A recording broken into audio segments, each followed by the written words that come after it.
Some of you guys are gonna hate me. You're gonna hate me for reviewing something that's already sold out. But I did warn you guys. Tend to sell pretty quickly.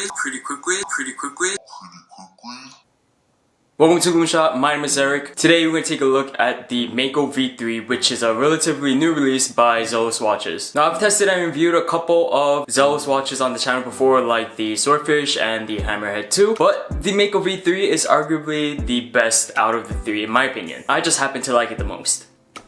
We have a 40mm diver case with a mix of brushed flats and polished chamfers that sits comfortably on the wrist due to its 46mm lug-to-lug distance. Not only does it feel compact, but also contours beautifully thanks to the slight curvature found on the lugs. Beating inside is the Miyota 9015, which has a 28,800 bph, hacking seconds, and hand-winding capability. This movement was chosen due to its thinness, which allows the Mako to be 11.5mm thick, a substantial reduction from the first version. Considering how thin the case is and how short the lug-to-lug distance is, this 40mm watch wears like a dream, which is the case for most, if not all, Zelos watches. Controlling this movement is a sign crown with an application of C3 lume that is comfortably accessible. The knurling provides a solid grip and its size is big enough to grab, but not too big as to cause an unbalanced feel when considering the overall aesthetic of the Mako V3. The 120-click rotating bezel also has just enough traction for easy operation and demonstrates great action. Each click is defined and solid with little to no play whatsoever, which is typical for all Zelos watches that I've handled. We also find a ceramic bezel insert with numbers and indices filled with C3 lume. I love how the indices are marked throughout the entire circumference of the insert since it provides a symmetrical appearance across the design of this piece. Sitting on top, we have a double dome sapphire crystal with an undercoat application of blue AR that protects the stunning Whirlpool guilloche dial. This dial is the highlight of this piece. The subtle yet beautiful texture is something I haven't seen from any other brand. I constantly find myself looking at the dial to check the time, but end up focusing on the texture and colors that this face produces. So I may not know what time it is, but I know I have a beautiful watch on my wrist. Not only is it a Whirlpool guilloche texture, but also a sunburst finish that displays an incredible spectrum of blues across different lighting. Contrasting with the dial are the applied polished markers with a generous application of C3 lume. I appreciate how there's a marker on the 6 o'clock position despite having a date complication there. Even more so,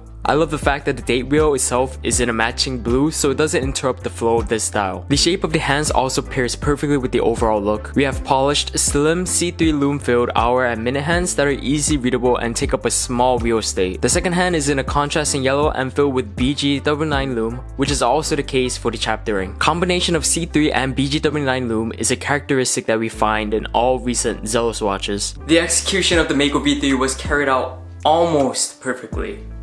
Taking a look at the back, we have an engraved case back with the Mako shark. The top is rotary brushed and the recess is a sandblasted finish, which looks nice but isn't finished well unfortunately. The engraving is clean and sharp, but that's the issue. The edges are not rounded nor chamfered, so the edges are unpleasant to touch. You do forget about it once it's on wrist, but you can definitely feel it scraping your skin. This issue could have easily been prevented, which is my main concern. The rest of the watch is so well finished that it feels like the case back was accidentally left unfinished. This is quite disappointing and I hope Elshon looks into this issue as there has been previous models with this problem as well. Anyways, the focus of this piece is clearly the dial. We have a chapter ring, date wheel, and handset that takes hardly any attention away from the Whirlpool guilloche texture. From a user's perspective, the Mako is a highly functional tool watch. It's easy readable, the lume is incredible, and it wears nice compact on the wrist. Even if it isn't a large chunky piece, it doesn't feel like a small watch at all. This is because we have a thin bezel insert, and chapter ring that allows the dial to be large. Putting the Mako V3 next to the Hammerhead 2, we can see just how much larger the Mako dial is. This is a 40mm watch and the Hammerhead 2 is a 44mm watch.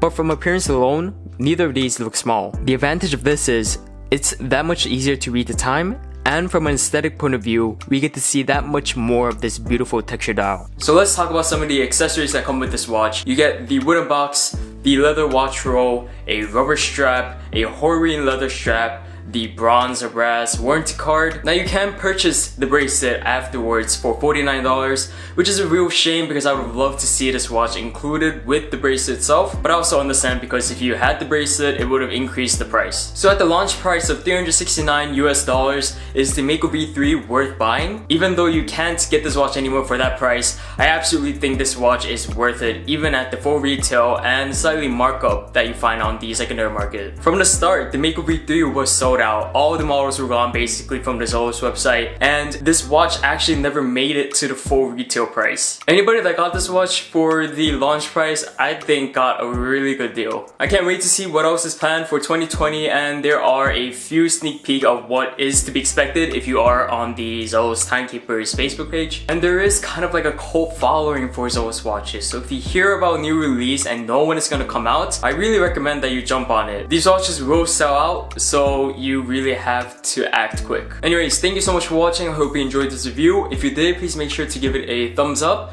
consider subscribing, and I'll check you guys in the next video.